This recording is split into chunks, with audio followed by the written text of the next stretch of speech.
shut this down. No more interruptions, please. Okay. Oh, such a good feeling turning the phone off. Yeah. I don't know why I feel compelled to do it only when I'm doing stuff like this. Yeah, well, yeah. Okay. There you go. You got kind of a dab cough. Yeah. Okay, well, I just got Gary Willis to dab on camera. What a way to start a podcast. Hey, man, Almost. how's it going in Spain? I think some things are pretty bad here. Okay. But, you know, like everybody's on this timeline of a curve, and most everybody's trying to do what they can to, you know, mitigate it. So, Right. Yeah, I'm staying in. I'm almost at the 2-week mark of being home from Europe. I was on tour. I was in Madrid. I was in Italy, Wow. unfortunately. Yeah. That was not a lot of fun. No. But yeah, enough of the doom and gloom. Yeah. That's enough. How about some music, man? You sure? First of all, what happened with No Sweat on Spotify with there only being one L in your last name? Are you hip to this? You must be, right? Oh, somebody, not me, Right. and put it on there. I didn't put it on there. So, like one of my favorite recorded tracks of all time is the last song from that record. I think it's just insanely great. And I was always so sad it wasn't on Spotify. I was talking about it in a video once and someone said, oh, just take one L out of Gary's name. Boom. There it is. Okay. Had no idea. No, with the last 2 or 3, with Abstract Logics, he and I agreed like not to put it on the streaming services. Okay. Just because they're such a ripoff. So. Gotcha. And are you trying to just laser focus people into one location where they can get it, or are you going old school with physical, or what's your philosophy there? Let's see. Now they were offering it Bandcamp. It's been on their site on Bandcamp, Amazon, places where you can buy, you know, downloads. Right. Awesome. So, yeah, I know people who do that, who do not dig the streaming thing at all, and it is a ripoff. So do you think that it's not worth like being a fancy business card enough to warrant being on Spotify? The exposure isn't worth it. Well, if I didn't have a reputation, right, then I would be. I'm still not sure that's where people would discover you. Okay. You know, I mean, I guess there's recommended playlists that you get recommended, you know, I guess that's a way to get discovered. But it would be like probably social media first. That's like number one. And then I guess, yeah, getting on a streaming service just so you can say, hey, check me out. Yeah. I guess that would be the way to go. Yeah. So it's a generational thing there. Like you said, I think you hit the nail on the head. Like you have the reputation. You straddle this thing even more than I do. And I'm old. Well, yeah. we're all getting there slowly. But I always consider myself to be on both sides. I had somewhat of a career and played live and had to play live. Did you record vinyl? Have I recorded vinyl? I have been on albums. But yes, back in the day when that was the only medium. Oh, of course not. Yeah, absolutely not. I don't think I was even on a cassette when that was the only medium. Yeah, the first 2 tribal texts were on vinyl. Yeah. Wow. What were the first 2 tribal texts? Spears and Dr. He. Okay. I didn't know the chronology of it because I had those dubbed onto cassette tapes in my car. Yeah. You know, I wore those records out. I got to ask you a question about Tribal Tech, actually. Saturn V off of first track off of Rocket Science. Yeah. I mean, the last minute of the track, you guys do some, and maybe you did it or you guys did it together. There's some pretty crazy editing by the sounds of things. Like this is the first time, at least I was aware of like the scratching sound on the strings of the bass. Do you remember this? Oh, you mean the bass solo? Yeah, the bass solo. Like it's in the last minute of the tune or something. Yeah. That's the last solo in the song. But it feels like it's like a bunch of tricky editing in there. Oh, yeah, man. Like the whole point was like not to reproduce my playing, but like just, you know, use the technology as a tool. Right. And so there's the question of the technology. You did that in 2000, 99 or 2000? Yeah. So talk to me about doing all of that. I can do that editing in 30 seconds now. Yeah. What was that like back then? Let's see. Well, you had waveforms. I believe that's how, I was. So it was digital. At that point we were in Digital Performer. Okay. Early days. I was, and so I was with Digital Performer from like version 2 or something like that. Okay. When it was on a cassette that you put in, no, not a cassette, but a cartridge. A memory. What were they called? Mini disc. Mini disc. Yeah. Yeah, it was on a mini disc. I'm serious. You got to eject the system disc, and unless you had a separate like mini disc, player or whatever. Right. So memory was an issue. Like storage and memory must have been out of control. Yeah. So on that one, we were sending CDs of data. Okay. Because I was living in New Mexico at the time. Okay. And so we were sending CDs of data back and forth. Was that the last record you made before you moved to Europe? I guess it was. Yeah. Cool. Okay. And then we did one. Well, I went to LA and we did the basic tracks, and then we were international after that. Gotcha. For the last one. Okay. For 10. Yeah. Right. And also, like in that kind of technology zone, I've always thought of you as being kind of on the front edge of like multi-effects and more on the digital side of processing when you're live. Is that an accurate assessment, you think? I was always trying to function other than just my bass sound. Right. I'm still in pursuit of that, but were you ever like a stomp box guy and you had like 10 pedals in a chain and doing all that kind of thing? No, I was like a multi-effects guy. Okay. Yeah. And like, I'm asking because I'm just getting into that now. Like I'm like dipping my toe in water for the first time with the Line 6 stuff. I don't. Oh, you mean the multi-effects thing? Yeah. Oh, okay. Yeah. I thought you were going to say the pedal thing. I was like, no. I think I've seen your wall or something like that, right? Yeah. Close to 300 now. No, pedals are not new, but the multi-effects thing is. How do you think that has changed in terms of the bass? Because to me, that's always been a guitar thing and a higher frequency thing and a thing that hasn't had to move so much air. Like, how do you find like comfort in that as a bass player and not get away from the fundamentals of the sound? Well, there's like any multi-effects thing. That's one reason I stayed away from pedals, and I've even hacked pedals for this purpose. But in multi-effects, I've always been able to mix the dry and the effect with a horizontal expression pedal. Yep. So you take depending on the system, a 10K or 50K pot, you wire it correctly, and then you turn it with your foot. So you can always get back to dry. And you can, through the course of inside a tune or inside a solo, you can gradually, subtly shift. So you're not stuck with a mix, and the mix can be part of the dynamic of the tune. So that was the attraction to multi-effects. So like I remember one of the early, it wasn't even a pedal. It was like one of those mini 1/3 of a rack Alesis reverbs. Yep. And I detached the pan pot. Okay. And took that wiring and ran it out to a pedal so I could turn it with my foot. Nice. I have one of those. What was it called? The Digiverb or something? Or Digiverb. Yeah. Digiverb. I think it was like this big. Exactly. Yeah. A little flat thing. It had a front. You'd access it from the front. Yeah. Yep. Oh, so man. I was trying to get that mix control. Because even if you just use a basic reverb, some rooms are more reverberant than others. Right. And if you're stuck with too much reverb in a room, then it's, you have to either turn it on or off. It's like not a variable, Do you have multiple expression pedals in your setup now, or do you do it all from one? I generally about two. Okay. Two is enough. One for the main mix, and then an auxiliary one that, like in most interfaces that will, like, unless you touch it, it's like at 0.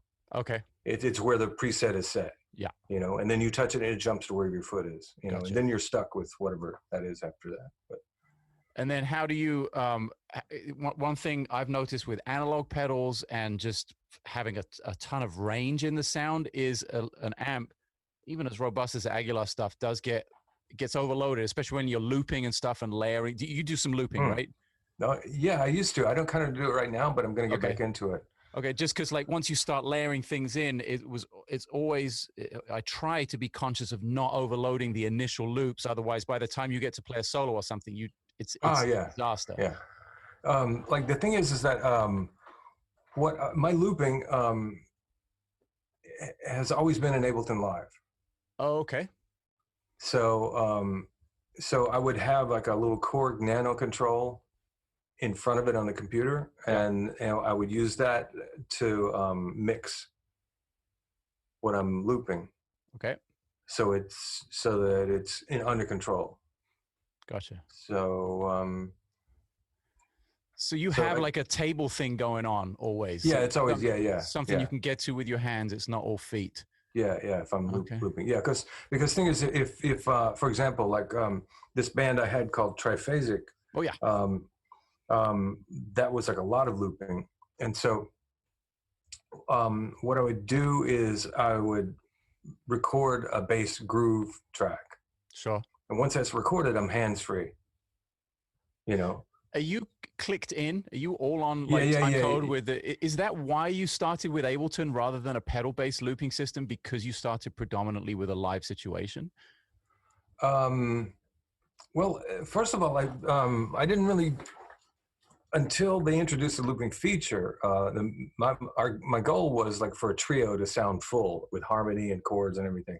So at first I tried the not the loop, but just looping the audio so that we have solo sections. Yeah. In Logic, but Logic needs to look ahead to be able to play the beginning of the loop. So if you waited till the last minute, it was going to play the beginning of the loop and not your next section. Right. So that was unsuccessful. So I was already committed to Ableton just because it could handle that with the scene mode.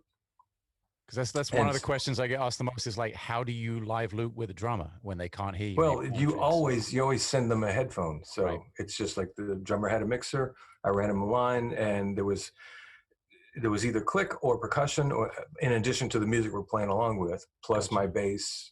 So. And you got it to the point where you could be super flexible and like pull things in and out and really improvise and create on the spot. Yeah, I mean, like we had this tune that I wrote where I had maybe like 12 tracks of prepared audio. Mm-hmm. There was a kind of some of it was heavy time bass, some of it was mysterious, and the intro of the tune every night was me just like turning things up, like DJing this intro. I'm like, I think I'll try this tonight, and so it would build until we got to the tune. So it had that flexibility to it if you give yourself those choices. Right. Nice. But it's also a lot of preparation, I guess, right? And you have to put in the work. Pre-production, yeah. And so that's the key. That's the key most people don't want to hear. Yeah, well, but the other part of it is that we also had a tune. Hard to say I wrote it, but I did write. Like it had like it had like at the end. Okay, so what it was like it's this long building improvisation. It just gets intense, more intense, more intense, more intense. And I'm looping and I'm adding things and I'm coming in, trading solo and layering, and it just gets dense and dense. And finally, it reaches this point where there are these brass hits that come in, mm-hmm. like and then a break and another 5 brass hits and the song is over. And that's different every time we play it. It's got, its layers are dependent on what I come up with. So I would give myself like 6 tracks of looping. Okay. That limit. Any more than that, it's too dense. And what does that look like in terms of when you leave the house and go on the road? Like in terms of gear, how is that? Well, actually, because I was the VJ, it was ungodly. It was okay, so I was using like 2 computers plus like one computer was dedicated to video. Jeez, okay. And then I had a little iPod that I played a looping video. Okay. And then I would switch to the iPod, and loop this logo video while I was changing tunes in the video software. You know, so let me see if I can find these rigs. Yeah. Okay. All right. So can I share video? Share a picture with you in the chat, maybe? Well, I'll tell you what, why don't you email me photographs and I will put them up on the video. Well, yeah, but it's part of the conversation. We just flow. Totally. If you can do it, then. Oh yeah, but then you have to share your screen or something, right? I don't know how it works. I haven't got this advanced. I'm not at Gary Willis levels of tech with Zoom yet. File from my computer. I'm not at Gary Willis levels of most things, but definitely not with Zoom. Okay, we're gonna go here, rigs. Okay, so this is like the worst it got because I was using a. Okay, that's sending. I don't know if you have to accept it or not. But on this rig early on, I was using 2 MacBook Airs and a Mac Mini. Were they talking to each other? Were they synced? Yeah. Okay. They were Ethernet Ethernet MIDI. Cable Ethernet MIDI. You know, man, that's so really basically, slow. You had a Katy Perry level, essentially Pro Tools backup rig for a cordless jazz improvising trio. That's just that is legendary. The cordless, man, that's really slow file. Okay, so the cordless element of it was the computer. I would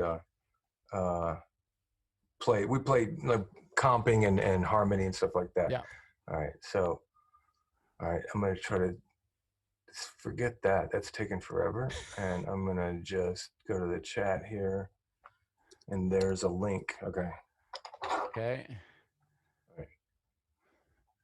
Well, at least, oh, are you still there? Yeah. Okay, good. Holy cow. Okay, so I'm seeing this for the first time. It's good that we did this in real time. And I will throw this up on the final video that ends up on YouTube. That's kind of like my worst nightmare. All right, so on the top left, that's what left my rig looks like when I come home.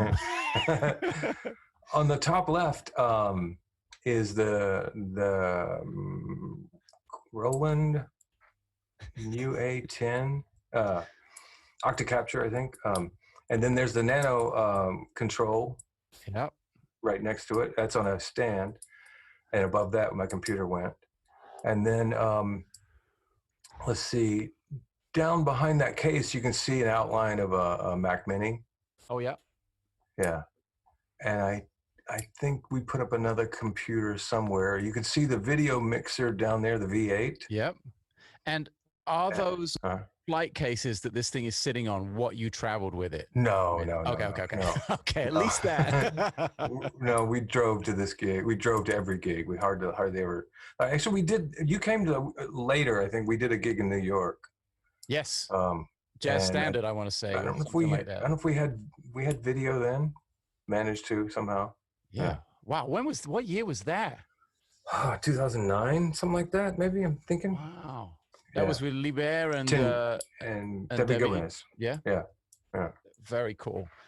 And it looks like you're at an outdoor festival in this photograph or somewhere. Yeah. Where there's grass. Yeah. That's why you want to be taking a bunch of high-end tech, right? Yeah. Yeah. So, man. I mean, we got by. Well, look, you've just made me feel really good about the last rig I took to Europe, and I was bitching and moaning, saying how it was, about 2 pounds too heavy. Yeah. Oh, so good. Oh wait, here's a great one. Hold on. I cleaned up my act quite a bit. Okay. Great. We can get the chronology of it all. Yeah. This was pretty clean. You got that? Okay, yeah. Let's see this. Whoa, that is slick. I think I've seen like videos of you with more like this kind of rig with a couple of this is like snare drum stands or something. Yeah. This is more like a percussion table. Okay. Well, here's this is a question everyone must ask. Did it ever shit the bed? Okay, so the picture I showed you of the first one, yes. For some reason the computer, like the 3 computers were not talking to each other, or the 2 computers not talking to each other. So in the middle of the first tune, like while playing, I had to like restart. I had to shift the video over to the iPod and restart the computer, set up its MIDI interface, all while playing. Because we'd already started the tune and it was like, wait. Are you like working. Super glad you play fretless bass at that point? Yeah, fuck me. So it was such a mind fuck, man. Yeah. To after this, like to just play in a setting where there was no electronics, nothing. Right. It's like, wow. Is that what you're doing right now? Recently, in the last few years, I haven't been. The last many years, since that band, I haven't been looping and just more playing. And in this second photo you sent me where it's all cleaned up, what's the foot controller on the left? Is that your multi-effects controller? That's more hacking. Oh, okay. Okay. Not available to the public type of thing? It's sort of like, how can I describe it? Is it a jerry-rigged Roland system or something? It's actually a physical interface I put on top of the Roland. Okay. Let me find it.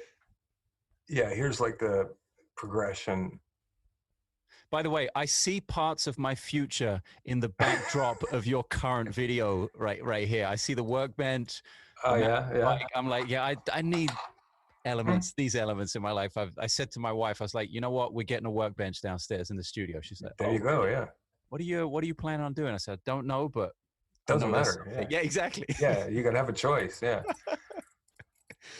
I also am kind of really curious about building pedals, or at least designing them. Have you done much of that, like the internal stuff with pedals and transistors and chips and stuff, or not so much? No, definitely not. No.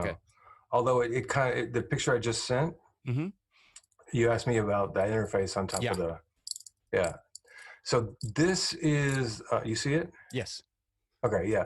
This is the prototype. I was doing the layout because the, that particular unit, the GR55, was like really difficult to change patches because you had to hold down to change a bank. You had to hold down 2 switches and wait for that to recognize that you held them down, and then step up to a bank that you want. And then once you're in a bank, pick a sound. Oh, no. No. No. The song's over by the time you've changed sound. So that was not so clean.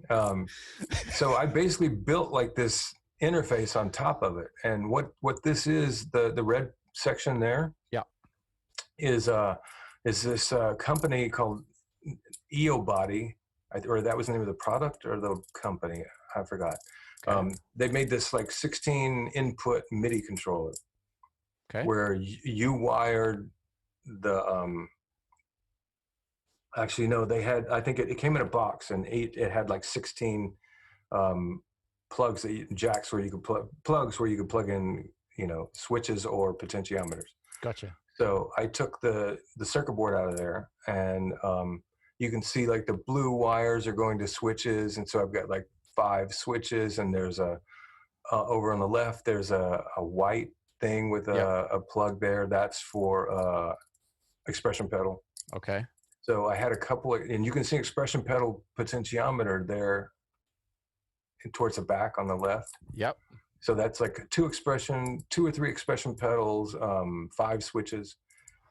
And so that I would connect to the software, this really cool software called BOME MIDI translator. Okay. BOME. And what that will do is that it will take whatever input that you send it, and you can tell it to change patches. You can tell it to send a MIDI controller, and you can tell it where that sends to. Okay. So two of the switches on that thing were just for scrolling up and down through the patches in the GR55. Okay. Just a quick up and down, because I got it down to about 30 patches that I could use. Okay. And then the other 3 were for looping. Gotcha. So with the software, what you can do is within the software are presets. So I had 6 tracks of looping. So you set up each preset, and anytime you enter a preset, it will choose a track and arm it. Okay. And then it will assign the MIDI inputs of the other two switches to either record or clear, record or erase. So as you advance through presets, the routing or the meaning of these two buttons changes for that track. So instead of having 24 buttons for your 6 tracks of looping, you've got 3. Wow. Okay, so two things here. So yes, you are actually a mad scientist pedal designer. Fantastic. And 2, why isn't Yoshi from Roland hiring you right now to like design this stuff? And he actually, I don't know if you can see it back there, but there is the SY1000. Yeah. Is sitting back there. And so I've been dabbling in that. That's the blue one? Yeah, it's blue, yeah. Okay. Is that okay, because there's a new one. There's the SY1, which is a single stomp box size, right? Is that the newest I don't know that one. I don't know. Okay. Yeah. The SY1000. So that's all synths? It's no, it's not all synths. It's a mix of processing and like old style synths. Oh, okay. It's like GR55 was PCM synthesis. Yeah. And this is just oscillator, old style fat, synthesis. Very nice. And then it's got a thing that it was kind of missing from the GR55. It's got its modeling back. Okay. So it will model like it does like the best acoustic bass of my fretless, ever. And I've recorded a lot with that. No kidding. So you're using this stuff in the studio as well? Yeah, definitely. Yeah. Okay. And like on stuff like or early Tribal Tech, because that goes back, what year was the first Tribal Tech record? In the 80s? Okay, 84, 85. Okay, so 84. So we're talking straight analog here, right? Recording studio, mixing console. What did your signal chain look like then? Like straight in the board, or did you mic the amp? Like what was your back then? Like the first record, straight in the board. Okay. Just whatever. Were you always fine with headphones, like recording on headphones? I learned. Okay. I learned to not be in the same room as the drums with headphones. Okay. So what I would do is I would hunker down under the big speakers between the console and the mirror and the window. Yep. And right there is kind of a bass trap. It's heavy bass, and I would be out of anybody's. Being in the control room. Yeah, I didn't think about getting in front. Yeah, to track always, because I don't like headphones and I want to hear the mix. I didn't think about getting in front of the console. That's cool. Yeah, and then even then later on, I learned to put like any kind of amp. It doesn't have to be a bass amp, but put a bass amp right behind your torso, and just barely turn it up. So you feel. Yeah, because that's how we perceive bass is our torso. It's never going to be in here completely. So. Also, I guess you can just never move enough air up here for it to be worthwhile. No. That's what I hated about pop touring on in-ear monitors. You're trying to hear this huge sub-bass, modern trap or whatever. Forget about it. No, it's not going to happen. Yeah. So that left me like, I mean, like in a situation like that, I mean, I would go for same thing, a speaker behind my torso. But of course, I couldn't move around the stage and do all whatever's necessary. Right. They don't call me for those gigs anyway. Okay, so it was straight in the board basically back in the 80s, and then like late 90s, or that record we were talking about, like Rocket Science, more. Did you ever mic an amp? I'm curious about this. I did maybe like this one record. No. I think I did. I think never for Tribal Tech. Okay. Because even before Tribal Tech got to record, I was in situations where I could test like what that sounds like, and it was just like on a fretless, going through a speaker is just like it's got Jago written all over it. Right. It's just not unique enough. It's really identifiable. Wow. So you figured that out super early and was like, okay, if I'm not going to be pegged as Jacko, I got to stay away from this amp thing. That was one thing. And the other thing is that I think one of the situations where I did try tracking with a mic on an amp was with Holsworth, because I did a half of a record, a really long tune on Metal Fatigue. I think that's the name of it. Yeah. Yeah. And I just saw that rabbit hole that he lived in, you know, of like, holy shit, I did not want to go there. You know, which mic? It's good to get around someone who's crazier than you, right? Definitely, yeah. Really backs you off a few notches. Yeah. Like, okay, I'm not going to open that door, you know. It's like, which amp, which room, where in the room, how loud, what angle, you know, how loud should the amp be, how much, you know, it's like. And then after the rhythm section's left, how many weeks am I going to spend re-recording these parts anyway? Yeah, how are you going to do that again? Yeah. So. Unbelievable. Was Metal Fatigue your first record with Alan? Yeah. Okay, and you were on None Too Soon with Kurt, right? Yeah. Mm-hmm. Okay, awesome. Just so many moments of my like early years as listening to music are, you know, are those records, man. It's cool. Good to remember that stuff. Okay, so, but then now moving on now, are you doing, when you go to record, are you still getting the band in the studio? Or are you doing stuff remotely? Like the last record I did, that I put out, Larger Than Life, had like had two or three like jams on it where it was me, Kinsey, and Gergo. Okay. Because initially, after we played a concert in Budapest, we kind of all agreed like we should follow up and see what this can do. So I went out to a NAMM show and stayed a couple extra days, and we got in Kinsey's studio in Jam. Nice. And so we ended up keeping like 2 or 3 of those, you know. But the rest of it, as soon as Gergo moved to Barcelona, I booked studio time, and nice. it was just I did retro with him. Yeah. And then 2 weeks later, we went in the studio, and it was just me and him duo jamming for like a day and a half. Was that when you did that whole series of videos, like the Groove a Day thing? No. That was like much totally later. Separate. Yeah. Okay. Yeah, like years later. Okay. Yeah. So that day and a half of jamming resulted in like most of the rest of the record. Nice. So it was just the 2 of us, but this studio was a great studio. They told me that they were pretty much using every mic that they had on our duo. So you guys had options in the mix. I like that. Figure, yeah. Okay, so check it out. I threw it out there on Instagram just to get some questions because people have been asking me to do this interview for so long. Let's hit a couple of those. People were curious about whether you're going to do any more of the Gary Willis anniversary bass. I wasn't aware that was maybe a limited run or sold out even. Is that the case? I think it's a limited run. Yeah. Okay. Because it's fixed. Yeah. Well, when it turns 30. Okay. Fair enough. All. Yeah. I'm really curious about the way you develop that instrument and how it is so successful. It's successful because it's a great instrument, but it is so different from the rest of what Ibanez do to my ear. Like when I hear an Ibanez bass, it's really in a lane. It's like a Warwick or a Stingray or something. And yours is so completely different. How did that come about, and getting like the free reign to do something completely like a left turn from what they're used to doing? I think I had like the great fortune,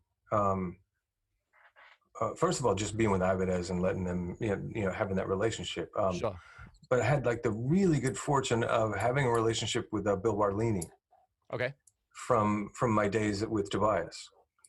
And so on that bass, in total, because over the years it's got updated here and there, we ended up with like 40. I ended up with 40 prototypes of the pickup. Oh wow. I mean, I stacked them up one time or something like that. I took a picture, it was like unbelievable, So you guys did some work. I mean, hell yeah, a lot of work. And so that's one thing. The other thing is that there was a period of time before this bass came out and was actually released. There was like 7 years where I was with Ibanez and working with the custom shop to get what I wanted, in a bass. And you were already putting one of their stock models or something at the time? Well, what we agreed to do in the beginning was I would play a bass that looked like one of their models, even though it was fretless. They didn't sell it fretless. Gotcha. So for that bass, it had a front pickup, which I had Bartolini just fill with plastic. Right. Like there was no coil, nothing. It was just a dummy, but it looked like the product, you know. Oh, so many pictures I'm going to look at now and think, oh, right. Yeah. So yeah, there was no front pickup there. It was just plastic. So, so it was a gradual thing. I mean, they were like justifiably cautious. They'd never done signature basses before. Oh, okay. So you were first. Yeah. So my basses like for quite a period of time, the last 5 or 6 years, reverted, like what I started out with was rosewood with a finish. Okay. And I put the finish on myself. And so they came to me and said, here's your neck. And it was ebony. And okay. I did some research. Before I agreed, I did some research. I did calling around, and people told me they could get like 4 or 5 or 6 years out of a fretless, you know, round wound, right. ebony neck. So I was cool with that. Also because I've got like a light touch. I don't really squeeze really hard. So that's going to make it. So that was fine with me. Because of that, I was able to go to Bartolini and say, hey, look, this is not as brilliant. How can we make it more brilliant? You know, right. So there was EQ side of things. Yeah. They said, here's your body shape. It's the SR, the sound gear body shape. Sure. And I said, okay, can you make the cutaway so I can access the 24th fret? And the rest, the neck shape was all great. A big issue at the time were the tuners, because they presented me these tuners. You want me to get one? I can show it to you. Sure, why not? Yeah, give me a second. Yeah, man.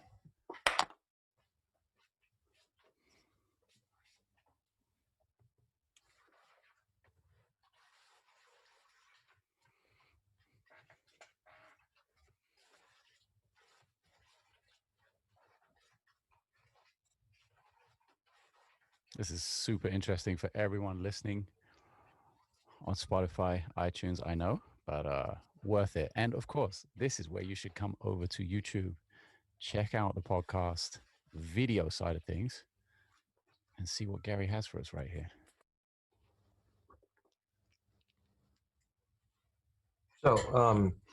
So initially, like I was doing this to a Godo tuner. Let me see. You need a white background to be able to see this.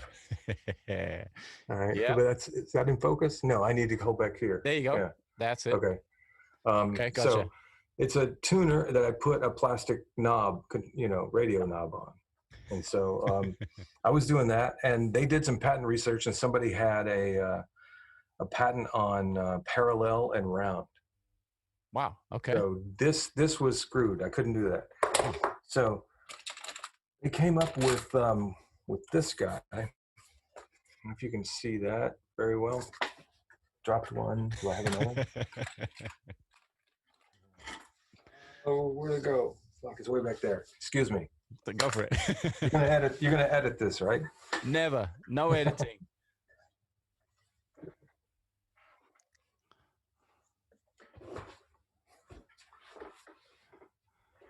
Oh, dude, check this out. You mentioned my setup. Okay, yeah. So I can go like this. Oh, hello. There we go. Yes, please. There you go. That's an amazing shot. What is that camera? That's a GH5. Oh man, I can brighten it up a little bit. It's like we just got to the cinema or something. It's insanely high fidelity. There we go. Okay. There you go. So, okay. Yeah, so it's this thing, triangular plastic, there. Yeah. And it wasn't quite the right interface feel. So I took some that they sent me, and I don't know if you can see. Oh, yeah. That, but I shaved places for your fingers in it. Yeah, nice. So you can get your fingers in there like way more like tactile. This and, yeah. So at the time, they told me that they were with Godo, Goda was making it for them. At that time in '99, they were making the mold. They were having to like, I'm not sure how they made the mold process, but they said it cost like $10,000 to make a mold. Damn. And I was asking them to change the mold. Oh boy. And they'd never sold a signature bass in their lives, you know? And I was like so desperate, like, you got to do this. So I said, guys, put it all on red. Please. Everything on red. Yeah, exactly, totally. So I just begged them up and down, look, just send me all the tuners and I'll file this stuff away myself. You know, like I was that desperate. And so they were thinking, okay, well, if we put these tuners on all of our basses and all of our catalog, then we'll get our money back. Right. Okay. They ended up like the bass sold enough that they didn't have to do that. But it was like, nice. You know, they were that flexible, that accommodating, and that adventurous, you know, to get it done. So, well, that's huge. What a relationship. Yeah. So that and the body woods over the year, we've gone with either basswood or swamp ash. You know. Wow. Very cool. I want to end on one thing because we've got to wrap it up shortly. It's a question, and I'm asking you this because I know you do a lot of teaching. You're working with Berkeley online. You have private students, although you said you're not accepting new private students right now because I know I'm going to get that question. Okay, that's fine. Sorry, just to let everyone know. This question crops up literally every single day. Can you give, and the question is, can you give me some tips on improvising? And it's such a vast question. Right. Yeah. And I don't think people are aware of the myriad of components that go into that or volume of work. Like what do you say to that? What is your response? Okay. I would say that the biggest, it's a question I ask every time I'm doing like a seminar or something like that, masterclass, is I ask everybody, how many of you can sing, hum, or whistle a better solo than you can play? And everybody's like, yeah, that's me. Okay. So what you need to do is just make that a priority. Connect that to your fingerboard. Okay. So it doesn't mean singing while you're soloing. Because when I tried that, I was so monophonic with my concentrating on my left hand, but my voice would just follow my left hand. This is the most important thing. Okay. So I was not really letting my imagination control what was, determine what was next. Okay. So the environment that I've found that allows that to happen is make yourself a loop of 2 bars of 2 different chords. And play a simple idea at the beginning of a 2-bar phrase, like a 2-note idea. And then when the chord changes, try to imitate that shape. Right. Or actually, no, play the initial idea and then just listen. What is your ear in the beats remaining? Because you play the idea and then you got 6 more beats before you play the next. Right. So and because it's only 2 chords, you're not thinking about this chord. We're on the B section. I'm going to the bridge, and now we've got it back to the A section. It's not dense at all. No, it's just 2 chords. All right. So if you play a simple 2 or 3 note idea, your ear is going to tell you what should be next. You know? And so at that point, you're starting to familiarize yourself with your imagination being the priority. Gotcha. And not information. Yep. If you play just information, then you're going to have a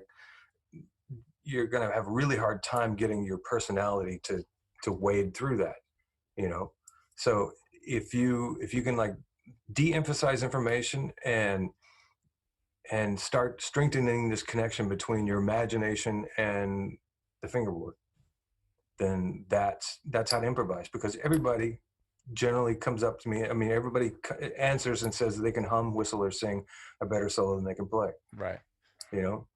So that's the answer. I mean, very cool. To me. Awesome. Dude, it's always great to see you, man. We got to do this again. Yeah, anytime, man. I'd love to. Yeah. Especially as it's great to see another human being, man. No shit. Yeah. I love that it's you, but also just that it's someone else. Yeah. It's interaction. So cool. GaryWillis.com, is that where people should be checking you out? I guess so. Okay. Social media, you're on Instagram? Instagram, yeah, that's all. At Gary Willis? It's actually, that was taken. I think I had to do like one Gary Willis. Okay, I'll post everything on the screen so people can go check you out. And what's your latest recording? I want to push people towards that. Last one was Larger Than Life. Okay. Yeah. Well, you certainly are larger than life. And I love you, man. Thank you much. Thank you very much for being here. And we'll see you soon. Let's do it again. Yeah, absolutely. All right. Take care. See you, buddy. Bye. Out.